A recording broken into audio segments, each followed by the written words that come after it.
अस्सलाम वालेकुम दोस्तों, कैसे हो? मुझे उम्मीद है कि आप सब सही होंगे। आज जो हम बात करने वाले हैं, कुवैत से कुछ बड़ी खबरें निकल के आ रही हैं जो कि आपके लिए ज़रूरी हैं। अगर आप लोग कुवैत के अंदर रहते हैं तो कुवैत की इंपॉर्टेंट जानकारियाँ ज़रूर जो है जानें। और गिरफ़्तारी, चेकिंग, जो भी लोग अपना एड्रेस चेंज कराना चाहते हैं, अपनी सिविल आईडी कार्ड बनवाना चाहते हैं, रिन्यूअल कराना चाहते हैं, कुछ उसके अंदर अपडेट कराना चाहते हैं, तो उसके हवाले से कुछ बड़ी खबर आ रही है, गिरफ़्तारी। और भी यहाँ पे हम बात करेंगे जो लोग फ़्लाइट लेने वाले हैं, बहुत सारे लोगों की फ़्लाइट डिले हुई है, कैंसिल हुई है, उसके हवाले से बात करेंगे। चैनल को आप पहली बार देख रहे हैं, सब्सक्राइब करें, जितना हो सके वीडियो को शेयर कर दें, कमेंट बॉक्स में अपनी राय बताएं कि आप वीडियो कहां से देख रहे हैं और आपको क्या क्या परेशानी आ रही है, उससे ही रिलेटेड आपको इन्फॉर्मेशन दे दी जाएगी। सबसे पहली खबर की तरफ बढ़ते हैं। अगर इस टाइम पर आप फ़्लाइट ले रहे हैं तो फ़्लाइट को पहले चेक ज़रूर करें, क्योंकि एक दिल्ली की फ़्लाइट जो है कुवैत से, उसको रद्द कर दिया गया है, कैंसिल कर दिया गया है, क्योंकि धूल मिट्टी काफ़ी ज़्यादा उड़ रही थी और बहुत सारी फ़्लाइट अलग अलग लोकेशन की, अलग अलग कंट्रियों की जो हैं वो डिले हुई हैं। कई कई घंटे जो है वो लेट चलेंगी फ़्लाइटें। लेकिन आप कहीं से भी आप फ़्लाइट ले रहे हैं किसी भी तरीके से, तो इस टाइम पे आपको मालूम है बारिश का मौसम है, सारी चीज़ें हैं और हवाएं चलती हैं, धूल मिट्टी उड़ती है, तो वो सारी चीज़ों के देखते हुए फ़्लाइटें कभी कभी कैंसिल हो जाती हैं, डिले हो जाती हैं, ज़्यादा तेज़ हवाएँ चलती हैं। तो बात कर लेते हैं यहाँ पे अगली खबर की तरफ। जो अगली खबर आ रही है निकल के, एक Pakistani family, husband wife, Kuwait से पाकिस्तान के लिए उन्होंने फ़्लाइट ली। लेकिन जैसे ही कस्टम अधिकारियों ने उनका जो भी था बैग वगैरह चेक किया और जैसे उन्होंने मशीन में रखा और उनको बोर्डिंग पास वगैरह सब कुछ मिला, उसके बाद में देखा क्या गया, क्या उनके बैग के अंदर जो उनका लगेज था उसके अंदर लगभग बहुत सारी बुलेट, जो गोली जिसको बोला जाता है, वो उसके अंदर रखी हुई थी। लगभग 60 से 70 गोलियाँ उनके उसके अंदर थीं। अब उस सामान को जब्त किया गया, दोनों हस्बैंड वाइफ को पकड़ा गया, आगे कार्रवाई के लिए भेजा गया।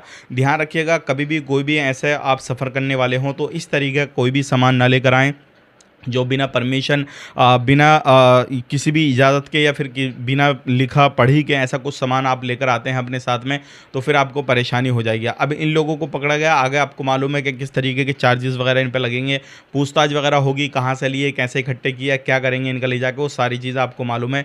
जब पूछताछ होगी, वैसे भी पाकिस्तान बदनाम है और ऐसे लोगों से और ज़्यादा बदनाम होएगा। तो इसके बारे में क्या कहेंगे, कमेंट करके ज़रूर बताइएगा। अब बात कर लेते हैं यहाँ पे अगली खबर की तरफ। जो अगली खबर आ रही है निकल के, 3 लोगों को पकड़ा गया है और साथ ही साथ में 7 लोगों को और पकड़ा गया है, इन्हीं से टेस्ट है। अब मैं अब आपको बताने वाला हूं, ये जो खबर है आपके लिए इंपॉर्टेंट है। PSAI की तरफ से अपडेट दिया गया है। जो अपना सिविल आईडी कार्ड में कुछ ना कुछ अपडेट कराना चाहते हैं, सिविल आईडी कार्ड बनवाना चाहते हैं, तो एक अधिकारी था जो काम करता था और उससे 2 बंदे मिले हुए थे जो वर्कर थे। वो जो 2 बंदों का काम था, वो वर्कर को अलग अलग से ढूंढ कर लाया करते थे, जिसका जो भी काम कराना है और कैसे भी कुछ भी काम कराना है, वो बंदे उससे मिलकर, बड़े अधिकारी से मिलकर काम कराया करते थे।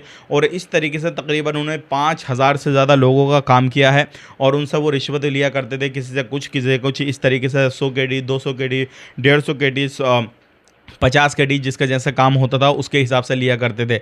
लेकिन जैसे ही वहाँ पे मालूम पड़ा, उसके बाद में चेकिंग हुआ और साथ ही साथ में जब अधिकारी को पकड़ा गया तो उसके साथ में जो दलाल थे मिले हुए, उनको भी पकड़ा गया।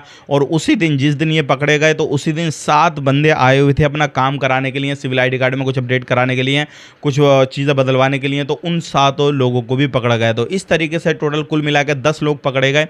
तो अगर आप भी इस तरीके से फर्जीवाड़े से काम करा रहे हैं, कुछ भी कर रहे हैं, तो एक बार सोच लें, कहीं ऐसा ना हो कि उनके चक्कर में आप भी फंस जाएं और आप भी पकड़े जाएं। अब इनको, जो भी वर्कर हैं, इनको जो है थोड़े बहुत फाइन, चेकिंग वगैरह होगा, उसके बाद में इनको हमेशा के लिए फिंगर करके भेज दिया जाएगा। और जो 2 दलाल थे जिनका मेन डायरेक्टली कॉन्टैक्ट था, उनको भी सज़ा मिलेगी और साथ ही साथ में जो अधिकारी था उसके ऊपर जुर्माना काफ़ी बड़ा लगेगा और साथ ही साथ में उसको जेल भी जाना पड़ेगा। तो आप ध्यान रखें, सावधानी बरतें। इस तरीके से कोई भी कामकाज होता है, कुछ भी होता है, तो भाइयों इस तरीके का कामकाज बिल्कुल ना करें जिससे आपको परेशानी हो या फिर किसी भी तरीके से कोई प्रॉब्लम हो।